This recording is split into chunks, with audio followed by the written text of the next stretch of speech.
we should be there.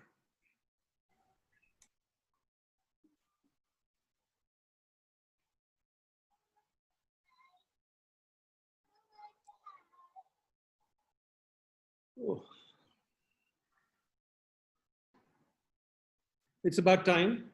This is, I think, the third of our cities series, a webinar, where we are trying to learn about cities. But let me first begin by giving the general direction that I always give. Please mute your mics.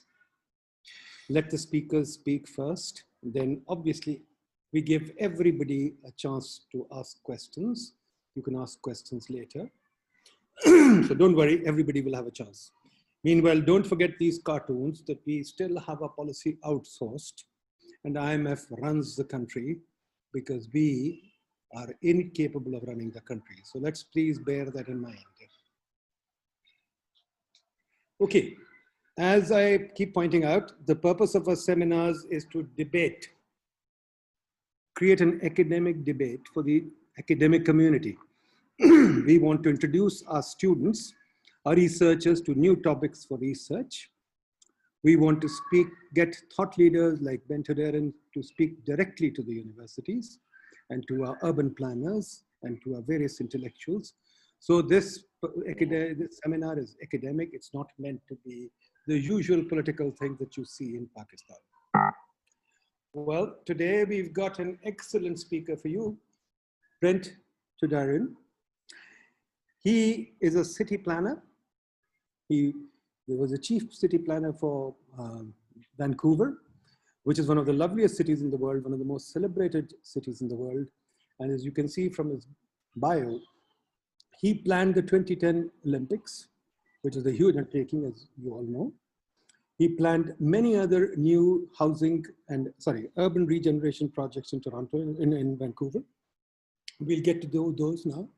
Brent has also got his own consulting firm for cities and consulting around the world. I've seen him in Australia, for example. I've seen him in other places. So he does a lot of work in all kinds of places. And we'd like to learn from him today on city development, city planning. And I think this is an area that, you know, I've been talking about a lot. We in Pakistan need to learn a lot about cities. So we'll talk about cities with Brent. Okay, now to give Brent an idea, let me just give Brent what our cities are like. Obviously, he's not been to Pakistan. A mistake that Brent will try and correct very soon as COVID is over, we'll try and get you to Pakistan. Pakistan is some of the largest cities in the world, Brent. We've got 15+ million in Karachi, we've got 12+ million in Lahore, and we've got 20 cities above 1 million, we've got 100+ cities above 100,000. So we've got very large cities. But as you can see on the map to the right, we believe in American sprawl. This is the map for Faisalabad. It has been spreading like mad for the last 20, 30 years. We also don't have any local government. We are also getting urbanized at a very rapid rate. As Murtada was saying, our population is growing rapidly, plus we are also urbanizing at a very rapid rate, and you could expect that from a developing country. Our city planning was inspired by Harvard and by the donors, and there's a lot of city planning now that takes place in Pakistan. I would say, in fact, we overplan and we strangulate our cities. That's my view. And a lot of city planning is done by foreign consultants. We are following the American, not the Canadian, but the US suburban model with cars. And you can see the photograph. This is how our traffic in a major area in Lahore, Hall Road, that people know. You can see what traffic is like out there. And this is also a major shopping center. So you can imagine how shopping is also taking place. We also have very rigid zoning. Right? They like to zone us so rigidly that we have to travel miles to go from office to home. And we have a huge premium in suburbs.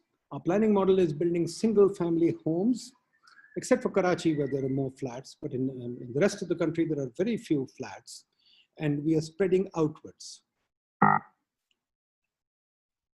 Our cities are also car-dependent sprawl. And Brent, I know you're not very fond of cars, but we are very fond of cars. We are building flyovers, we are building underpasses, we are building signal-free corridors, we are widening highways in the middle of the city. That's a very important thing, we love that.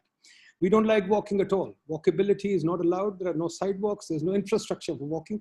In fact, to cross the street, this is the photograph. You have to climb up 3 stories to cross the street. They don't allow you to cross the street. There's no zebra crossings. You have to walk up because the cars have precedence. We also build expensive metro buses. There are no buses in the street, but we build platforms to make room for the car to build buses.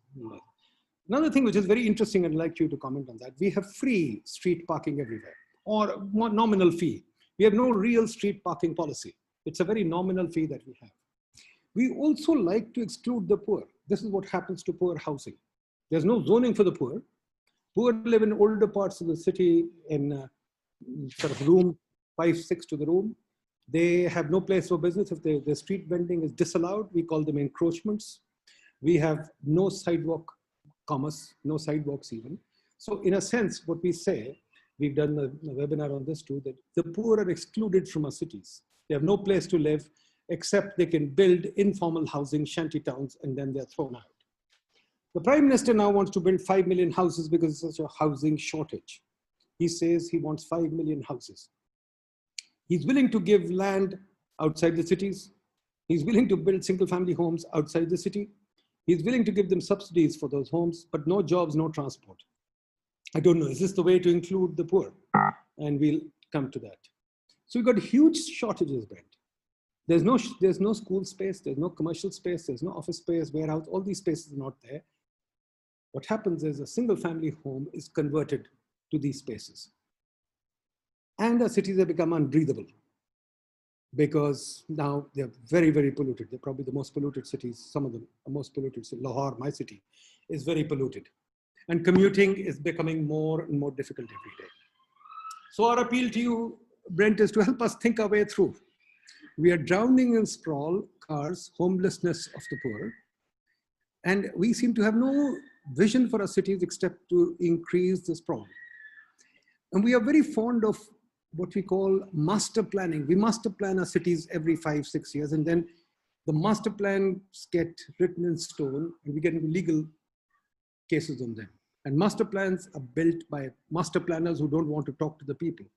So please help us think this through, Brent. So I'm going to now leave it here, and I'm going to just simply say, Brent, can we now start a conversation with you commenting on this? I know you haven't seen Pakistan, and I don't want you to comment on Pakistan, but just tell me, what do you think of this picture that I gave you? How does it sit with your vision of city planning? Thank you for that. Can everyone hear me? Yep, we can. Sure, go ahead.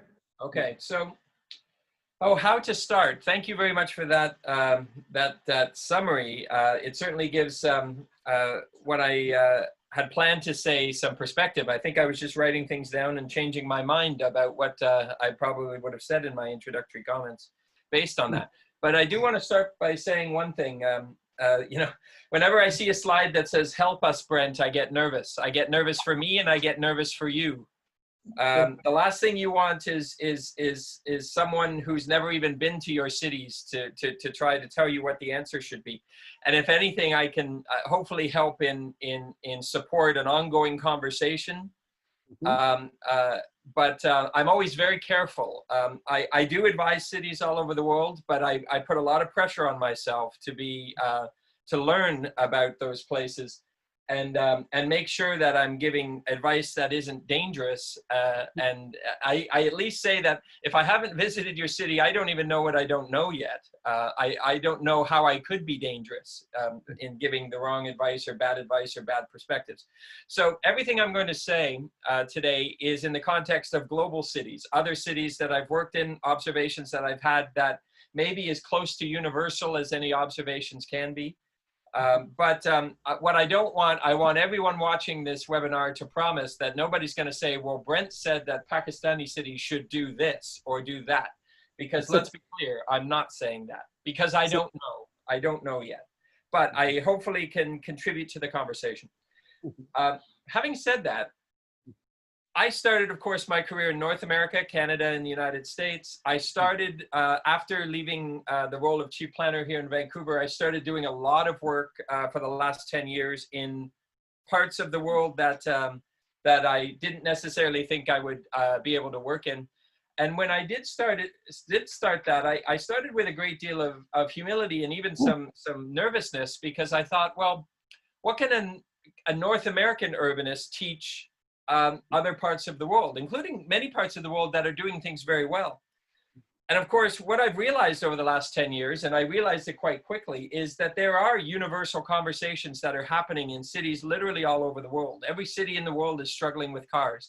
Every city in the world is struggling with, well, most cities in the world are struggling with air pollution. Many are cities struggling with population growth. Many are struggling with the kind of poverty and homelessness or the informal settlements that your cities are struggling with. That doesn't mean the solutions are necessarily the same, but we can start to have a common conversation. I found that when I was working in Latin America, when I was working in Australia and Australasia, when I was working in Europe, I was finding that the base of the conversations were very similar. And so that gave me some comfort that we could at least have a common frame of reference. And what I realized is that every city may be different, but cities are a lot more the same than not. In other words, we have more in common as cities, as people, than we have differences. So that means we can at least have a common conversation. You said a minute ago that you thought, Brent, you're not fond of cars. I actually want to start there. I'm a North American male. I like cars. I think my two little boys are in our living room playing with cars. We're trained from birth to like cars. It's not that I am not fond of cars. I know exactly the car I would love to buy if I had any reason or any interest in buying a car. As objects, cars are very attractive to us in North America. What I hate is car dependency. What I hate is cars that have been designed in a way that the only rational way you can get around is by car, a very expensive and very high consequence way of getting around. I hate cities where there aren't other delightful choices in how to get around because of the poor land use decision making and the poor transportation infrastructure decision making. The car is the only option. Then we are slaves to the cars. Then we are captive to the cars. We've surrendered our city and our city life to the car. That's what I am not fond of. So I think I say that because we have to get away from this debate about whether the object is a bad thing. I don't care if a car is a good or a bad thing. What I care is if we design our cities around them so they are the only rational option. Because if we have too many cars in our cities and not enough other choices, there are significant consequences for our cities, and our cities fail. Our cities fail. And that's what's going to be one of the basis. And that's true of every city in the world. That's true in Latin America and North America and in Europe, every city I've ever been. If we overplan for the car, if we overplan to create car dependency, our cities fail. And they fail in many ways that we're seeing in cities all over the world. They fail in terms of air pollution and the consequences to our public health and quality of life of that. They certainly fail in the context of us being responsible relative to the climate emergency. They fail in terms of affordability because car dependency is expensive, and it's disproportionately bad for those who live in poverty or lower income circumstances. They fail in terms of infrastructure costs for our local governments or our higher level governments, the governments that are building the infrastructure. They are incredibly expensive. They fail in terms of racism. They fail in terms of inequity. They fail in terms of all of the consequences of the social consequences of cities that disproportionately hit those in poverty, those who are racialized, etc., people of color in various contexts around the world. So in almost every way, except making a certain percentage of the economy money, cars fail. Cars fail cities if we over-design for them. So I stay away from the debate about whether you like a car better than a bike or a bus or walking. It's about what makes cities work better. And you've really educated me even at the beginning of this conversation about your propensity for North American sprawl. Maybe this is a reason why North Americans do have something to say to you folks, because you've copied our worst idea ever. You've taken the thing that we did the worst for the future of our own society, just pragmatically. I'm not talking about ideologically. I'm talking mathematically. I'm talking about all the quantifiable consequences of bad city planning and bad urbanism and bad social infrastructure public infrastructure, cost, equity, everything, and you're copying it with some enthusiasm. Sadly, the same as many parts of the world are copying it. The costs and consequences of suburban sprawl, which is of course linked to car dependency, that's the problem with sprawl. The problem with sprawl is car dependency. Separation of uses, racism and social fragmentation and isolation, all manifesting in a kind of a suburban pattern that makes you car dependent, that makes you socially dependent, unmixed, not tolerant of other people's perspectives and race and everything, or embracing of different cultures. There's all sorts of consequences to sprawl. And this is true universally. Every city in the world that has a sprawl problem is facing many of these similar consequences, because although our cities may be different, pollution works the same in all cities. Geometry works the same in all cities. And if you design around the car, and you design low density single family houses because that's what your culture believes equals success, then the costs and consequences of that are staggering for everyone. It's not a matter as simple as saying this is our choice, because the choice that is being made in the context of the suburbs has costs and consequences for everyone. Vancouver, maybe to switch gears to Vancouver for a second, one of the reasons that Vancouver gets a lot of attention in the North American context is because, at least as a center city, and you have to understand that Vancouver is a center city of a much larger region. As a center city, we've rejected the notion of car dependency, car priority. For over 20 years, our policies have called for a reversal of the prioritization on our streets and roads, walking first, then biking, then public transit, then goods movement, and then the car. We rarely ban the car, but we prioritize it last. And we prioritize people in more healthy and active ways of getting around first. We said no to freeways in the 1970s, so we have no freeways, expressways within our city limits. They literally stop at the border of our municipality. And because we aren't bringing thousands of cars into the city center every day, which need parking and spew pollution, we built a high density city in our center city where people live close to where they work, and they can walk to work. They live in high concentration around public transit, so they can take public transit to work.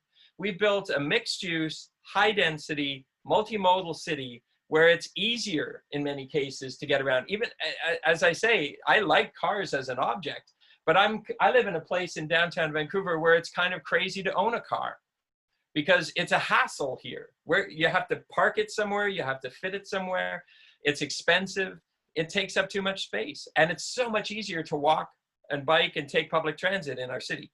So we have to stop focusing on the car versus other objects and think about the urban patterns that we are creating that create either car dependency or a delightful array of choices in how to get around, to get our groceries, to go to school, to go to the hospital in the context of a COVID pandemic, all local within our city, within our neighborhoods. This is the kind of hyper-local conversation that many cities in the world are now having. Paris, the mayor of Paris has launched the quarter-hour city. Melbourne has had the 20-minute city for a long time. In Vancouver, we actually call it the 5-minute city. But the point of it is that if you do your land use correct, if you mix your land uses with higher densities, higher heights, but only to facilitate higher densities, and you design it in a way that facilitates walking, biking, and transit, and not car dependency, then you get a different urban experience, a healthier one, a more sustainable one, ironically, also a more socially equitable one, as long as you can tackle the overlapping issue of affordability, which is a constant struggle here in our city and many other cities around the world. So Vancouver is different from the rest of North America because of we didn't reject the car, we put the car in its place. We properly prioritized the car.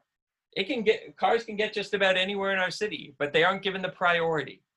And walking, biking, and public transit is given a much higher priority. We said no to freeways. We did our land use and our density differently.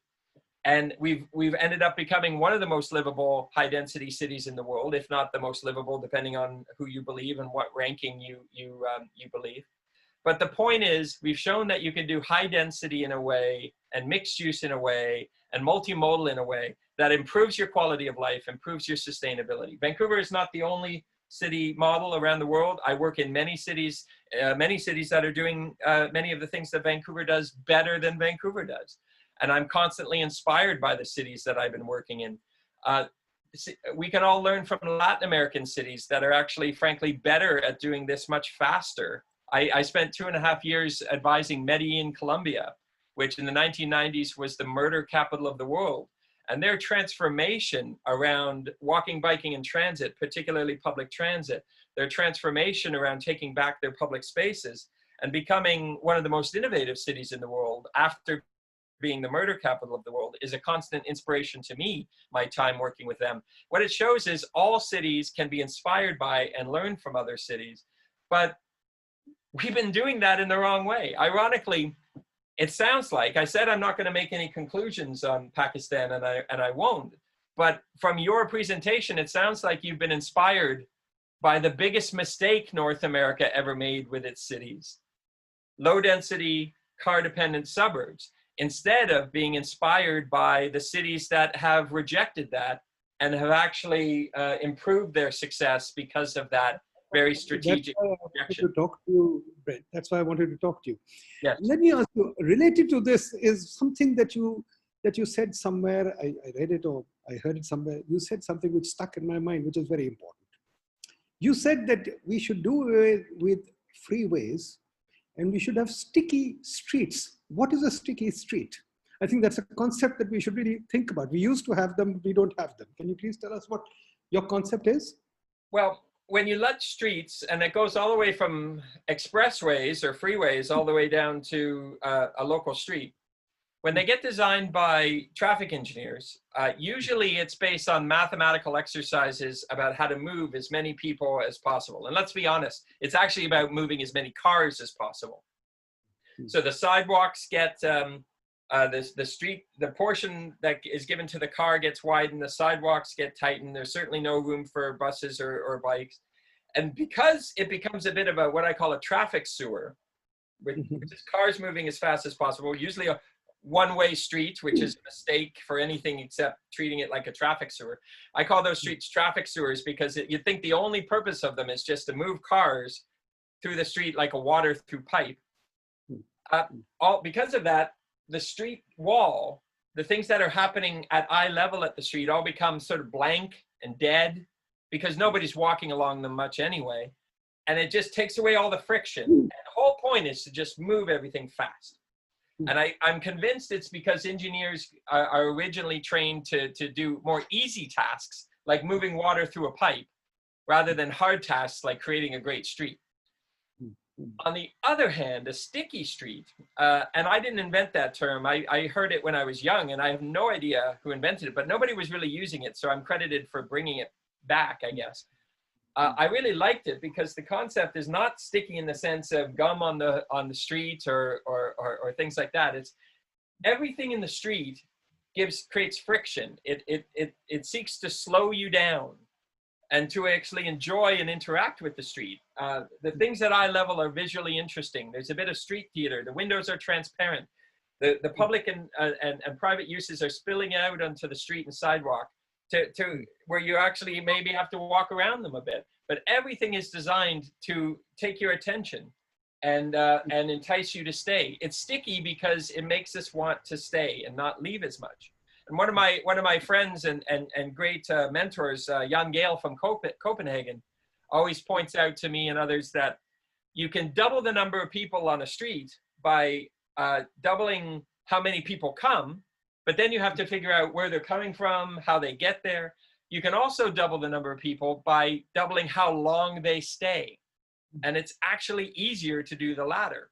So making your street sticky makes your place more vibrant and successful and vital for longer. And it's the opposite of a traffic sewer. It's a completely different mindset mentality on about what a street is for. And that's super, super important. Now, another concept that you raised, which I also found very fascinating, was density done right. Now, we all believe in density. And in Pakistan, we have density. It's not that we don't have density, except we have people crowding into tenements, 5 families to a room, which I guess is density done wrong. So how would you do density right? Well, let's be really clear. There's a very strong cultural lens to the conversation about density. And I don't understand your cultural circumstances with regard to density, your family structure, your community structure, et cetera. So I'm density done right is going to have a different answer in different parts of the world. So everything I'm saying is not about Pakistan here, but we have to differentiate density from crowding. One of certainly the things that have been discussed during the coronavirus, and ironically, by the way, everything I just said about sticky streets, it's fascinating how physical distancing as a requirement of the coronavirus has completely changed the definition of what a successful street is. Because everything I just said about stickiness and doubling the number of people by having them stay longer, it's very different when you're in the middle of a pandemic. And you have to realize that, which is why we're actually trying to create more space for people to move safely while physically distancing. In the context of density in urban settings, if you're concentrating many people within households during a pandemic, that can be a bigger challenge than urban density. So that's why the conversation in many contexts is about crowding as opposed to density. But in many cities of the world, when I'm talking about density done well, it starts with the observation that we tend to have a conversation about whether you do density, yes or no, instead of having a conversation about how to do density well. And the problem with that is I find when I'm brought in by cities to have a conversation about whether they should do density or not, it invariably, my first thing I notice is that the local density is not particularly good. And I don't mean culturally, I mean just from a bad design perspective. And it's very hard to have a conversation about doing more density when the density you've been doing is bad. Because everybody looks at it and says, well, we don't want more of that. I actually call it, I have a nickname for it, I call it the Montparnasse effect for the Montparnasse Tower in Paris that looms over an overlooked Montparnasse cemetery. It was a big, black, horrible object that did great visual damage and shadow damage to the Montparnasse Tower, or Montparnasse Cemetery, which is a beautiful historic site. And everybody said, if that's what you mean by density, we don't want any of that. That's awful. We hate that. As a matter of fact, it's the reason why Paris said no to tall buildings for decades until La Défense was finally planned as a place to put it so they could keep it out.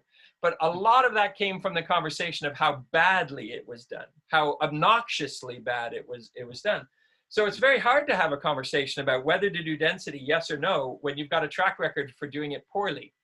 So when cities ask me to come in and facilitate a conversation about doing density well, it's about design. First of all, it's about where and where not. Some places you just don't put a tower. It's about where and where not. It's about how. Not everything has to be tall, but tall can be part of the conversation of density.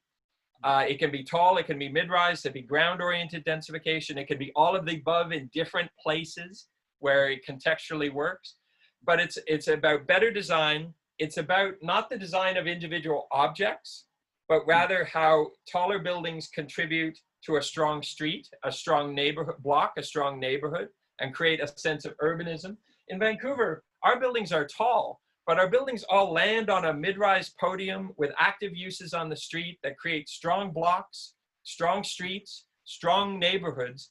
And instead of riding down the elevator and getting into your car, you ride down the elevator and walk out and walk to the grocery store or to the school. So height isn't the important variable. It's actually the design of how the height lands, how the height strengthens or weakens the street. And so you can have this conversation about density done well with design, with emphasizing walking, biking, and transit, not car use. And that's my second component of density done well. And the third component is about the amenities, the service, the social infrastructure that make living in an urban setting livable and lovable, particularly for families. So it's schools and childcare, it's cultural facilities, it's parks and public spaces and playgrounds. It's all of the amenities that make high density living livable and lovable. Because if you're going to have, that's the trade-off. If people are going to trade living out in the suburbs for living in the city, you have to give them better amenities. And the best urban cities do that. And amenities include not only things like parks, but just being able to walk downstairs and get fresh food, or get your groceries right in your neighborhood a block away. All of those amenities come from high density, high proximate living, if it's designed well. I talk about density done well, not density done right. That's a different word. Density done well, because it's the key to making it successful or not. If you do density well, it makes your life better. It makes your city better. If you do density poorly, and let's be honest, a lot of density is still done poorly, then not only can you make your city worse, you make people hate density. And once they hate density, there's no reason for them to support it, politically or otherwise. Brent, in terms of amenities, you raised the issue of amenities. As I mentioned in my PowerPoint, we fail miserably in providing amenities. Public spaces, community spaces, for example, playgrounds and things like that, we fail miserably. Now, when land prices are going up, like in Vancouver, for example, I've heard you say that you've had developers pay for making amenities. How do you do that? How can we make amenities when land prices are shooting through the roof? Our government doesn't have the money. How can we buy developers to do that? Well, I've worked in some of the parts of the world where the cities have the least amount of money, and I've worked in some cities that have the most amount of money. And there's always a struggle around amenities and keeping up. But it's a critically important piece. I don't know how you would do it in your context without local government. I think we would have to do a whole masterclass on just the mechanisms of achieving things like amenity. But I'll give you the short answer. In many cities around the world, and I've done studies for cities in many parts of the world, you look at what your regulatory powers are, what you can insist that developers do, but then you also look at your incentive systems. One of the ways of doing it that Vancouver uses very robustly is what's called density bonusing. You have a base level of density, and if developers want to do more, then they have to provide a large portion of that additional value they get from that additional density goes back in the form of amenities, whether it's school sites or whether it's parks and daycare, whether it's community facilities or what have you, to make that density good planning, to make that density successful and livable. Because if not, you're just either putting additional pressure on existing amenities that are already stretched, or you're just making people have to travel far distances to get to amenities, or live without amenities. What I say is it's your contract, it's your density contract, if you will. If you're asking people in a city to invest and embrace the idea of more dense living, your part of the contract as a government is to deliver those amenities and to come up with financial mechanisms to do it. Often you can leverage. If you don't have the money and you don't have the regulatory tools, then you do it through incentives. If you want more density, you have to build things. That's one of the most common ways to do it. The beauty of it is, if you do it right, it actually lowers land value so that it gets factored into the cost of development. So if any developer says they can't afford to do it, if you've done a good system, then they're not telling the truth. They can. What it means is they can buy land for cheaper because it gets factored into how much they have to pay for land. I say if you do it right, because the worst thing you can do is be inconsistent. If you're all over being inconsistent, then developers can't assume that in the price of land, and you end up getting all sorts of inconsistency problems. So I've helped cities set up whole systems around achieving amenity through mechanisms, financial mechanisms, legal mechanisms, etc. The key is once you put those mechanisms in place, you're consistent in applying them so that it can start to clarify the value of land for developers who want to have certainty and want to be able to proceed quickly. Now, one thing that I've noticed has happened in US cities, for example, New York and Washington, DC and other places, is as gentrification of the inner city is taking place, the poor are being displaced. So how do we do inclusionary development? If we have inner city development and amenities come there and all kinds of other things happen, the poor get pushed out. So is there any way to have inclusionary zoning so that people can, the poor people can be included? This is the dilemma that our Prime Minister faces now. You're probably discussing the most challenging element of densification in the context of what I would call financially successful cities. Because anytime in a financially successful city, there's strong market interest to build in new places, you can have a gentrification effect. You can have a gentrification effect even without development. In Vancouver, we've had a principle in place for decades called revitalization without displacement. And it's interesting that both of those words can actually be debated and challenged. First of all, revitalization is always a bit of a touchy word. Revitalization for who? For rich people, or is it, and how does that affect the existing low-income community?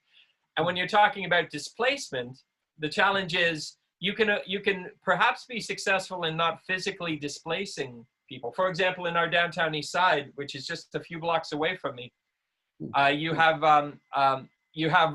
originally, when we were doing the downtown east side plan, over 10,000 low-income community people who no one wanted to displace. The problem is, even if you're not physically displacing them by tearing down their house and putting them somewhere else, which we don't do in Canada generally, and I say generally because it certainly has happened in the past.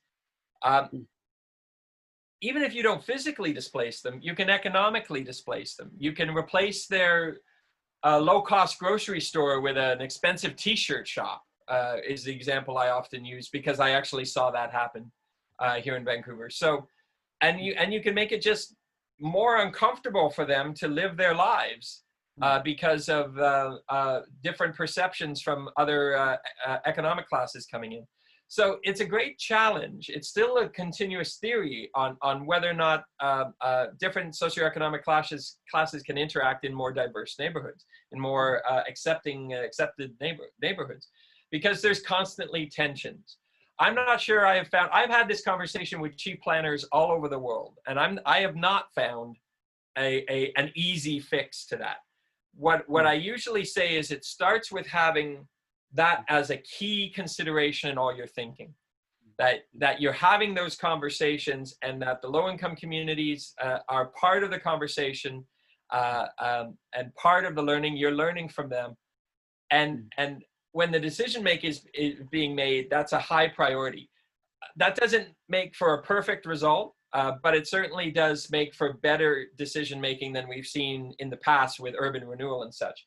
Now, you folks have a different kind of challenge around low income and poverty than we do in North America. We don't have shanty towns. Your scenario is more similar to the work I've done in Latin America, where in Medellin and Bogota and Curitiba and others, whole areas of what are called informal settlements become originally created informally and then become institutionalized in a way, made formal as informal settlements by giving them better infrastructure and more stable, structurally stable housing and such.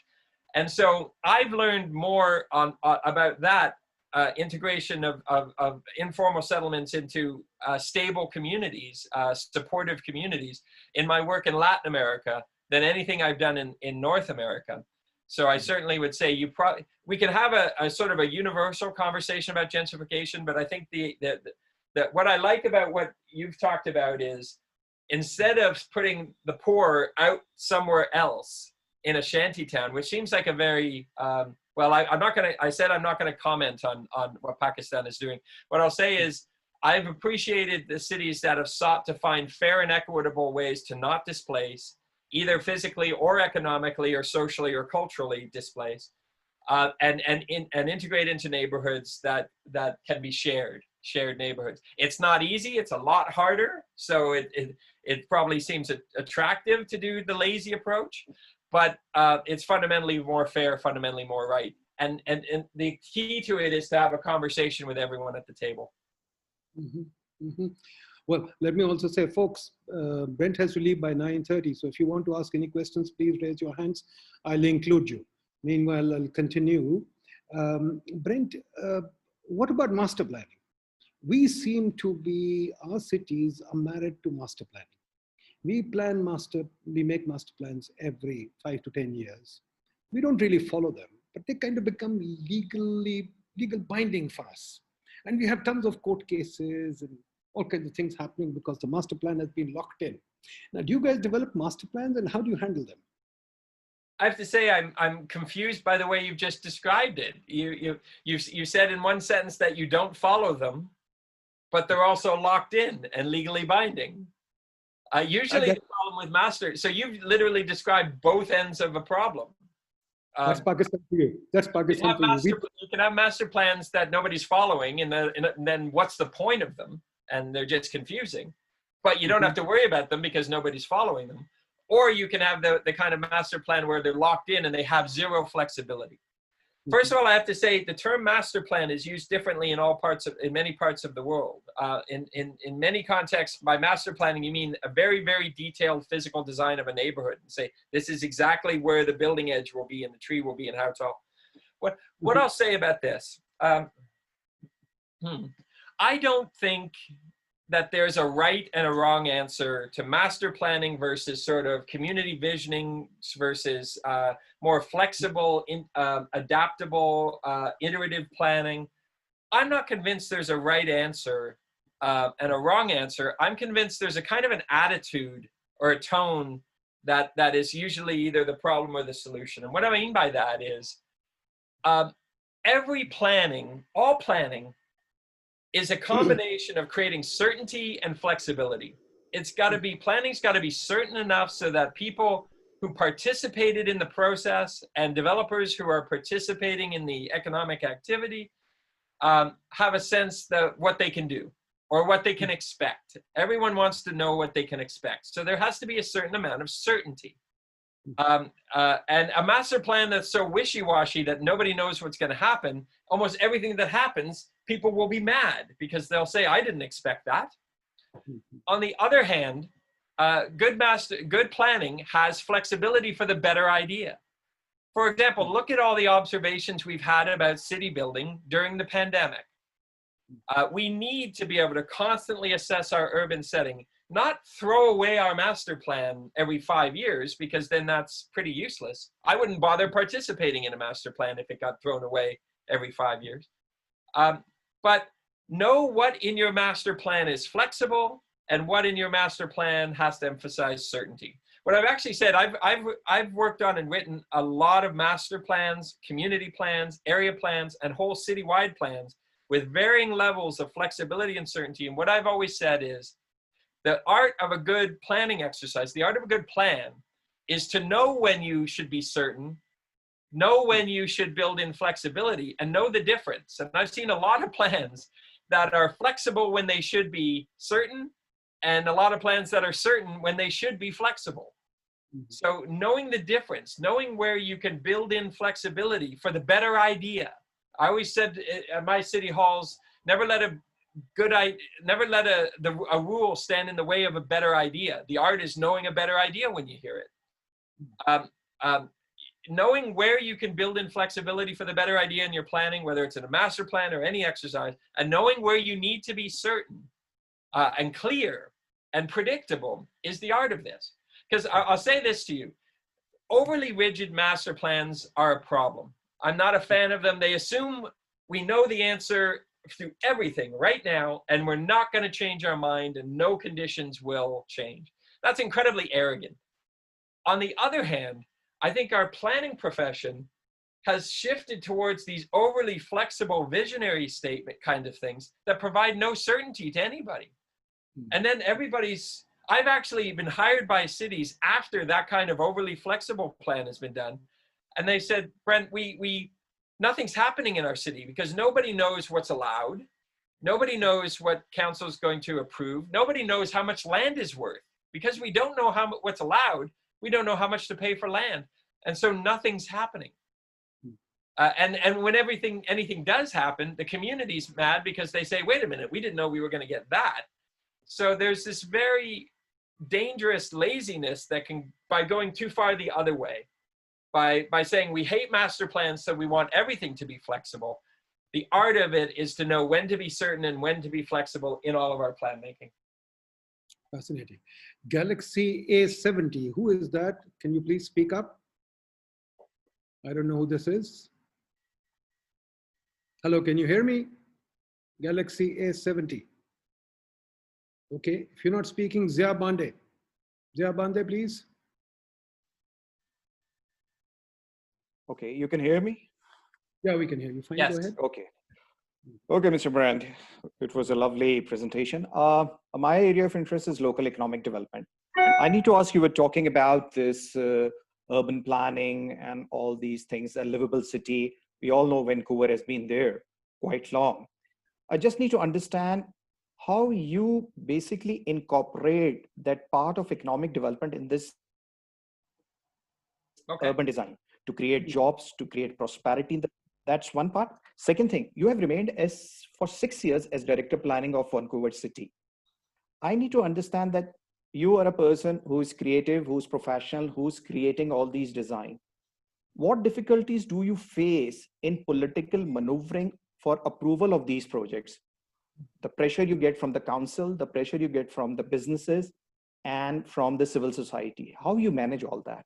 These are the two things I want to ask. Wait, Brent, you want to Okay. I'll try to give relatively short answers to that, but those are complex questions. On your second question, it's very hard, which is was the hardest part of the job. First of all, when I was chief planner, I didn't create all the plans. We are blessed in Vancouver with having a very knowledgeable community with very high expectations and standards for how the city should be built and changed. We have a very talented private sector. They don't always agree, the community and the private sector. Sometimes the chief planner and the city staff are referees. But I never like to leave the impression that I'm sitting here at my table drawing out all the plans for everything when I was chief planner.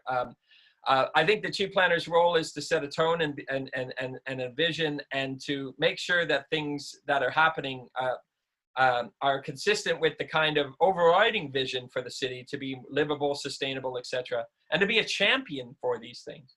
How you orchestrate that in the context of community and developers and politicians. I don't think there was a point in my 6 years where there weren't community people mad at us at City Hall. There were developers mad at us. Developers always thought we took too long. Community members always thought some of them said we said yes to too many things. Some said we weren't building it fast enough. I don't think I've ever seen in my 30 years of career actual consensus, which is a word that we planners tend to use a lot. That's our goal, consensus. I've never seen consensus, because there's thousands and hundreds of thousands of human beings being involved, all with many different opinions. Our job is to be good listeners. Our job is to learn. Our job is to not be arrogant that we come into every exercise knowing the answer already. And I think the obligation is not that everybody agrees at the end of the day, but that everybody feels like they understand the decision, they understand why, they can put the decision in the context of the larger challenges we have around climate emergency and homelessness and affordability, etc., so that it's not just about their specific concern, but it's part of a bigger picture, that we're constantly having this conversation about a bigger picture and the bigger picture goals we're trying to achieve. So it's very, very hard and very challenging. And it's a reason why during my 6 years as chief planner, I didn't get much sleep, because it's just constant. You're constantly trying to educate a conversation and be educated by a conversation on better cities with your community and your industries, etc. And it's just not easy. It's just not easy. But it's very important and very exciting, because it's the way we should all be doing city building, I think.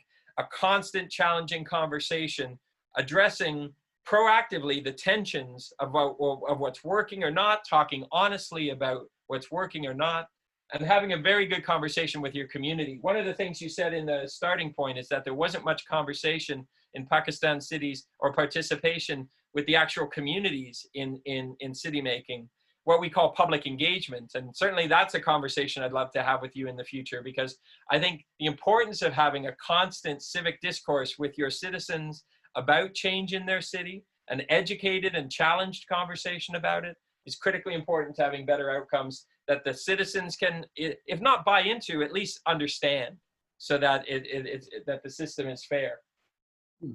On your question on economic development, I'd like to think that all city building in good cities understands and has integrated economic development. The idea that one of our things we're trying to do is create economic activity, create jobs, etc. So I'd like to think that it's just part of every good city builder's makeup. It's one of many things that is considered. but I know what your question is really about. And I will say this, that Vancouver has struggled with the component of governance that's specifically around economic development.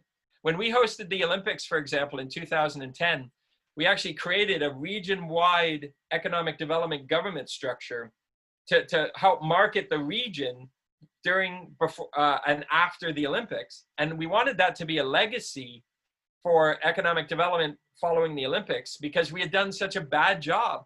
Many of the municipalities in our region here compete with each other instead of seeing each other as partners in competing with other parts of the world.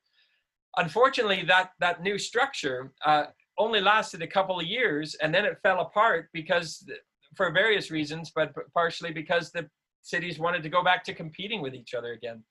So sadly, I think as a government mechanism, we don't have a good track record in Metro Vancouver of taking a team approach to economic development. But the good news is, I think in all of our city building, there's a lens that says one of the many things we're trying to do here is create economic activity, create economic success, support jobs, etc. Great. Let me bring in Erba Aslam. Erba Aslam. Greetings. Can you hear Go me? ahead. Dee, we can hear you. Go ahead. I have just two short questions. Thank you for giving me time. My first question is that can we learn some lessons from behavioral economics? See if we create cities, or even if we create some, a very idealistic society, but the human mind remains the same and there is no behavioral change. How can we achieve this dream of cities? So can we have some lessons from nudge-free behavioral economics, and which is like the world is talking about?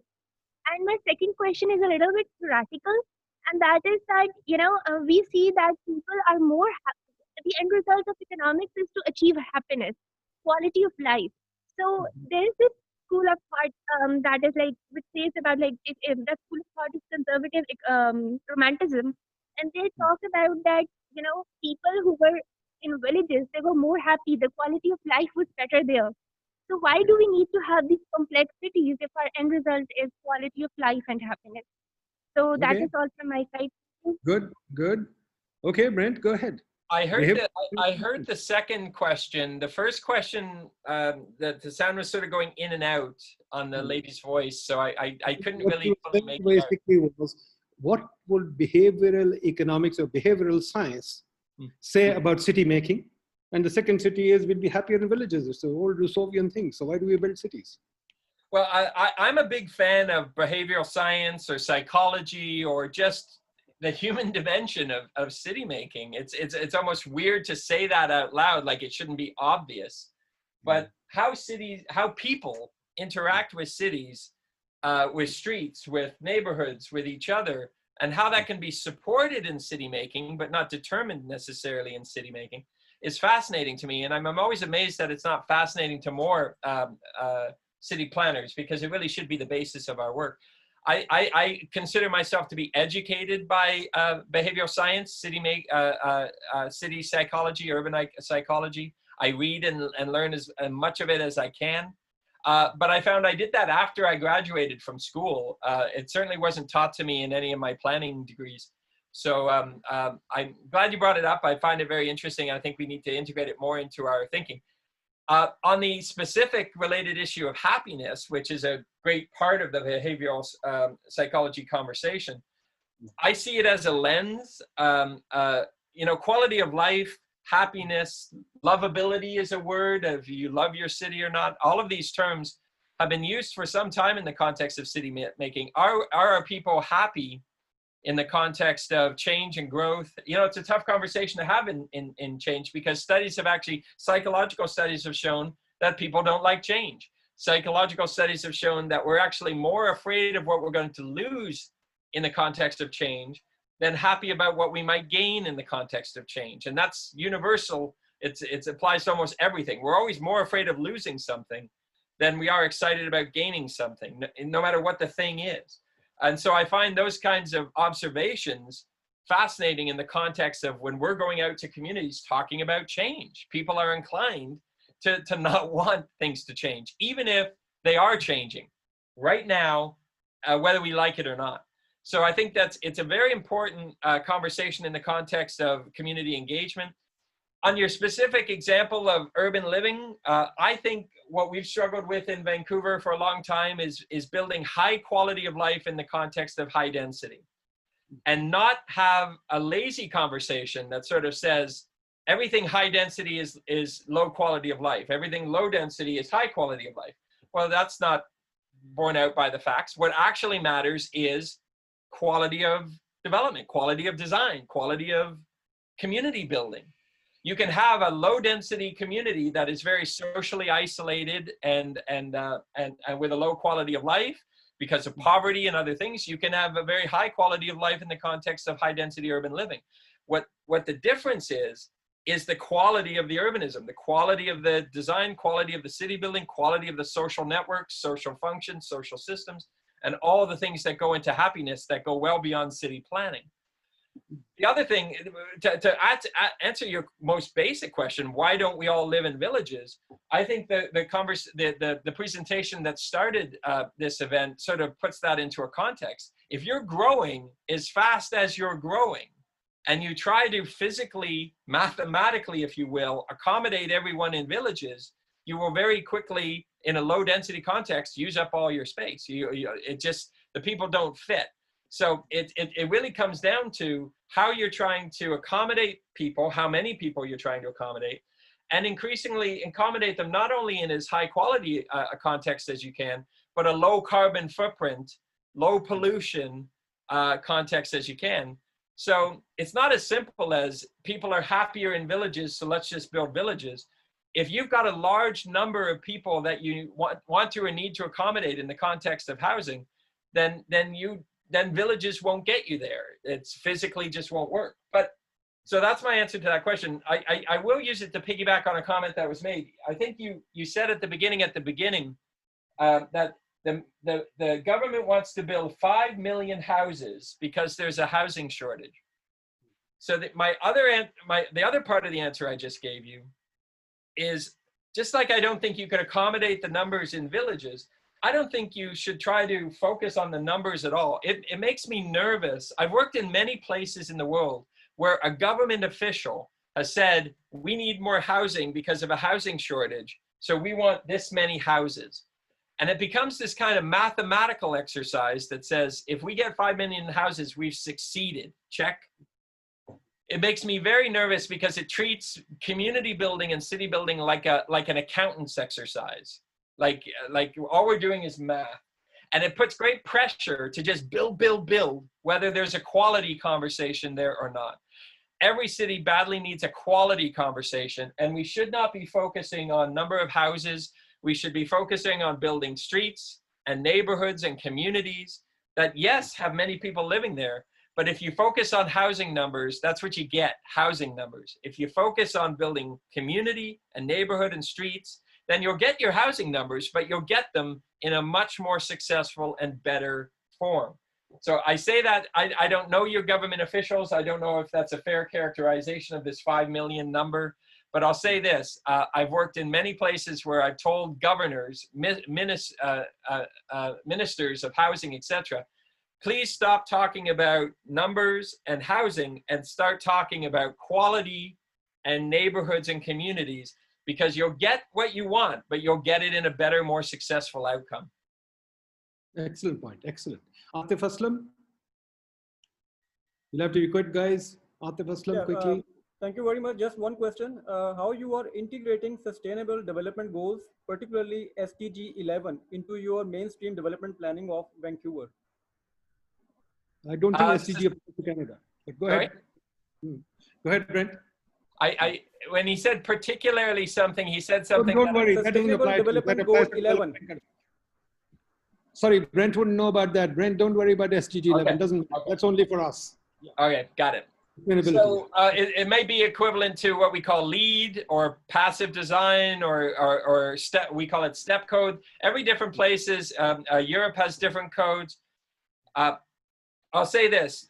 One of the things that has set Vancouver apart, but also many other cities I work in, is that sustainable development has been integrated as a basis, as a bedrock for urbanism better urbanism, better city building for decades.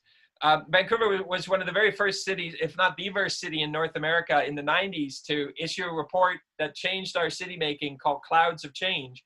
And it directly put climate change as a key driver, if you will, no pun intended, for better city making in Vancouver. So since the 90s, we've been doing that.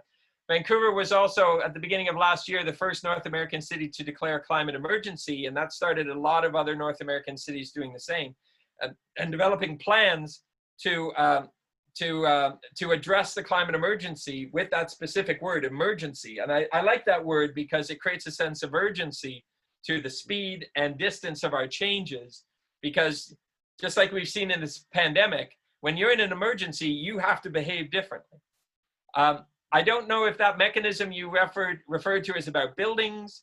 Vancouver was the first city in North America on my watch as chief planner where we brought in LEED Gold with 6 energy points, which is by far the highest in North America, standard for all private sector buildings. We did that just before the Olympics because it made symbolic sense to have a gold standard right before hosting the Olympics.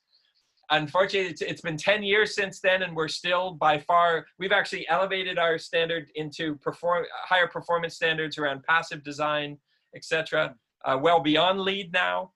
And we are by far have the highest standard of any North American city and higher than many European cities. Only German cities and some other cities have probably as higher standards.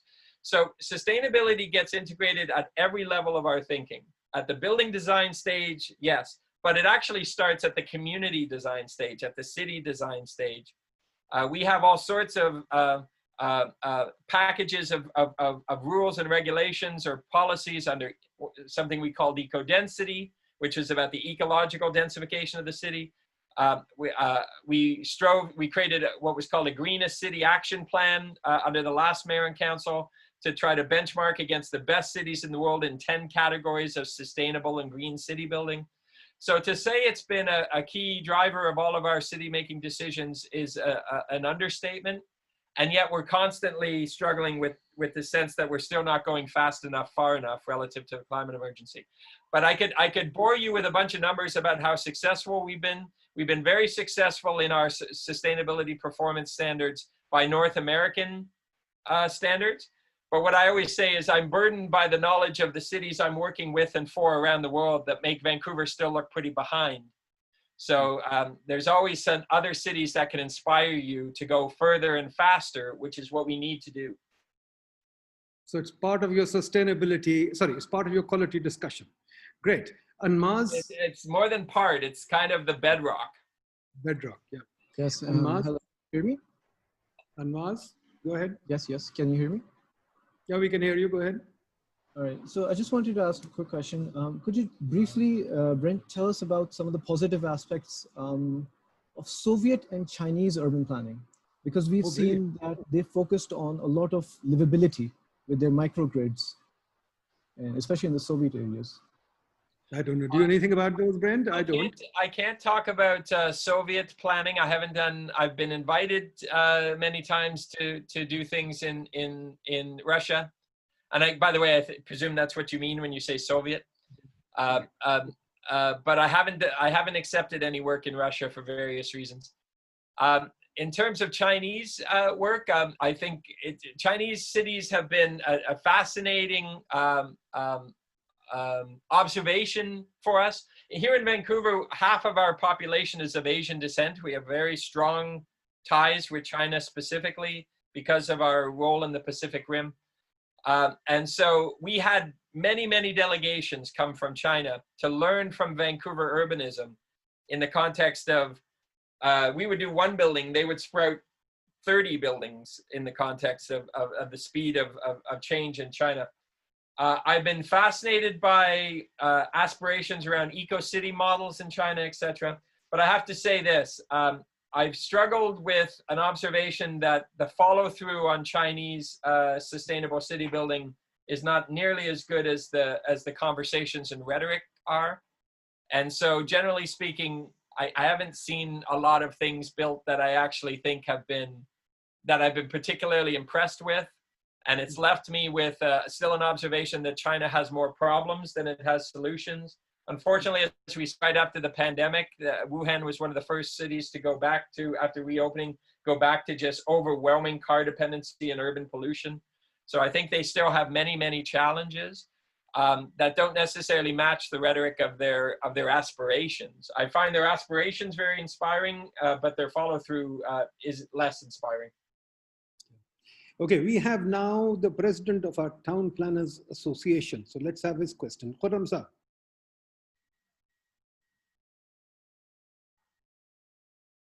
Khurram? Yes, can you hear me? Yeah, we can hear you fine. Go ahead. Yes, yes, Ben. Vancouver definitely is an amazing city. I have been there, and I would like everyone to go there and see how the planning has been practiced there. My question is, as you have been working in various parts of the world, we cannot compare Western cities with developing country cities. We have definitely different challenges, rather the challenges you are facing. So do you experience any city which has effectively addressed the attitude problem, awareness problem, in any of the developing countries? Sorry, I didn't quite get that last part. Have I seen any cities that have positively addressed the attitude problem? Attitude and the challenges we have been discussing. In developing countries? Yeah. We talked about Medellin. Tell him about Medellin. Yes, it's interesting. When I first was approached 10 years ago to do work in Medellin, Colombia, it was the first time that I would have worked in Latin America. And since then, I've done work in Santiago and Bogota and a few other smaller Latin American cities. But I was quite intimidated. And my thought was the same thing as you just said, which is that you can't really compare the urban challenges in these cities. And as I was preparing for my first trip to Medellin, though, and having these long conversations with the chief planner of Medellin, asking him what it is he hoped to achieve from my work, my help, the issues that he was raising were very familiar to me. And I found it surprising that although they have many different things that we don't have in North America and vice versa, what I found that they were often conversations and challenges of culture and expectation, challenges of confidence of what you could achieve or not. They were challenges of community conversation because they didn't have a culture of talking about city building with their community and wanted to learn from Vancouver on that. They had a challenge around perception on environmentalism, where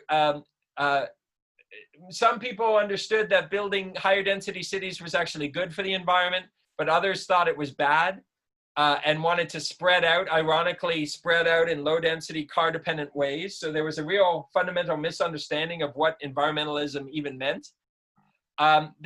They struggled with issues of pedestrianism because even though they had invested in transit, people were still afraid to walk, and they wanted to know how we had built a culture of walking city. They had called me very soon after I left City Hall in Vancouver, so they were actually one of my first clients. Since then, when I get called by clients now, I don't just talk about Vancouver because I've worked for hundreds of cities since.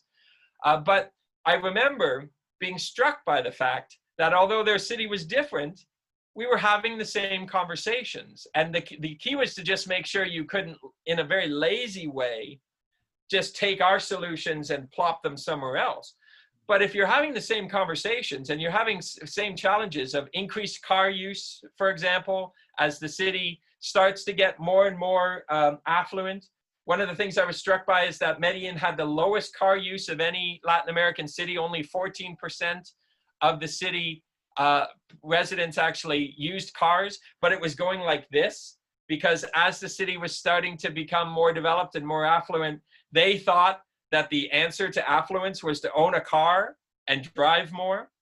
And so they were thinking, how do we avoid the problem of having to suddenly build a lot more roads? I'm telling you all this story is because, of course, there are differences in every part of the world I have worked in.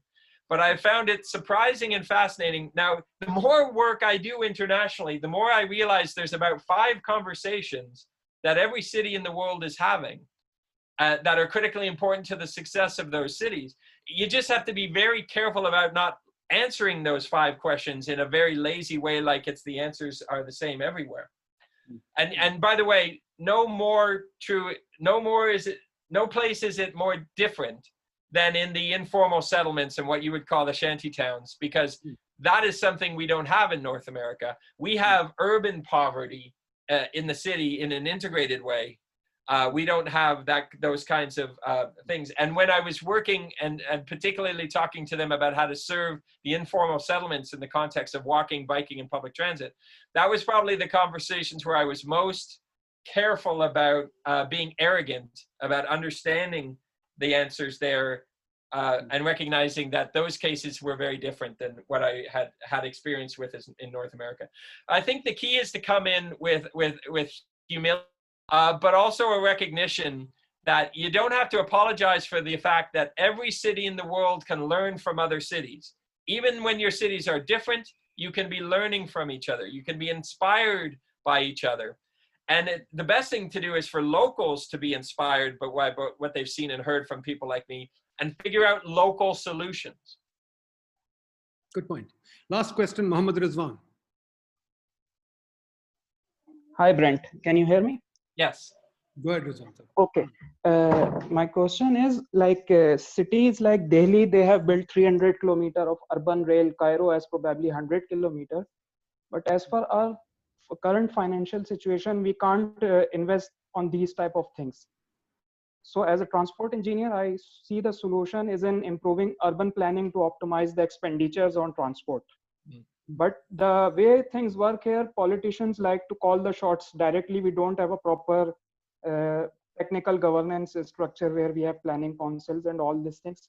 So what would be the easiest way to put up this thing in front of decision makers, that how we can improve our urban planning in such a way that trip lengths are shorter and you address like most of your trips with sustainable modes like walking, cycling, or like buses only, and to try to avoid huge investments on BRTs or urban rail? This is my question. I can chuckle when I get asked what's the easiest way. Well, there's no easy way to do what you've just described. If there was, every city would be doing it. But you're asking you're asking my favorite questions, because I don't like easy, I like hard, and that's a really hard challenge. What I'll say is this: I always emphasize to cities that they need to understand and are quite possibly underestimating the importance of city planning land use when they're thinking about mobility and investment. We see it over and over again in cities, and I think you described it in the initial presentation, that if you're trying to build alternatives to the car, rapid bus or other technologies, but what you're building out in the suburbs is low density sprawl, then it never really works, because people just aren't close enough. You don't have enough people close enough to the transit to make it a viable alternative to the car. So you have to get your land use right. In Vancouver for 20, 30 years, we've been saying the best transportation plan is a great land use plan. If you get your land use right, then your transportation mobility shift away from the car stands a chance of success. If you get your land use wrong, I won't say it's impossible, but it's really, really hard to get people to shift to walking, biking, and transit. Now, here's the problem. So you have to have a conversation about smartening up around land use and use it as the catalyst and facilitator for ridership of transit, walking and biking, etc. Here's the problem. Land use takes a long time to change. It changes gradually. And it's not under a government's control. They can facilitate land use. They can make sure it doesn't go in the wrong places. Like those 5 million houses that the minister wants to build should be built around transit. They should be built in places that facilitate walking, biking, and transit, and in patterns that aren't car dependent. If you land 5 million houses in a car dependent pattern, you're making your region much worse. If you land 5 million people in a transit supportive, walkable, bikeable pattern, you can make your cities and places much better. It all depends on how you land those 5 million people. So land use, critically important. But what do you do in the meantime? What do you do in the meantime? And I'm not a patient person, because we don't have all the time in the world relative to the climate emergency. So we need to be doing both at the same time. As we're starting to make smarter land use decisions, we need to proactively invest in smart transit infrastructure. We need to look for temporary ways to increase housing populations. Maybe it's in other forms of more modular housing or more fast to build housing, pop-up urbanism, urban catalyst projects, all sorts of ways to catalyze faster land use change and put people in places that are walkable, bikeable, and transit supportive quicker.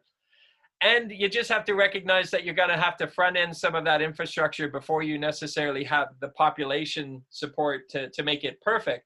But that's what you just have to do, because you have to, it's not either or, you have to do both. You have to work on your walking, biking, and transit infrastructure, and you have to work on your supportive land use, both at the same time. And you're recognizing that the infrastructure is probably easier because you can build it faster. The good news is that people ask me, what's the chicken and what's the egg? If you know that metaphor, I don't know if that's just an English metaphor. Neither is the chicken and neither is the egg. You're doing both. One can be the catalyst for the other can be the catalyst for the other in different contexts. Just do them both, do them well, and integrate them. So it's one conversation. Transportation infrastructure and land use smart decision making, one conversation about sustainable city building. I say that like it should be obvious, but too often in cities, it's two separate, disconnected conversations. Brent, thank you very much. This has been really good. You've given us more than we expected. It's been wonderful. I think the upshot is we have to be smart about building cities. We have to have a quality conversation. In fact, we have to have a conversation about human life. All aspects of human life come into city making, and the conversation has to move away from cars. Unfortunately, we are stuck 20 years behind you. We're copying you 20, 30 years ago. And I'm trying to, through these webinars, jumpstart the conversation to leapfrog. Hopefully, you have helped us leapfrog. Well, leapfrogging, can I just say, leapfrogging is the key. I work in many places that are copying us 20 years ago. And I say, you have the benefit of being able to see that we have come to our senses, at least many of our cities. The most successful North American cities have stopped doing that. And you have the benefit of that. We often said that Canada is 10 years behind the United States in city building. And we always said that 10-year lag was very helpful. We could see what was working and not working, and you could make decisions based on what was working and not working. Just make sure you don't listen blindly to bad North American consultants who will try to sell you on the wrong path. And look at what's actually been working in North America and not been working. And you've got the benefit of being 20 years. I'd look at that being behind it by 20 years as a benefit. You can avoid the mistakes we've made. That's why we picked on the Canadians, because we've had American advice for the last 70 years and we thought we'd go to Canada now. So we are not regretting it. I think it's been wonderful.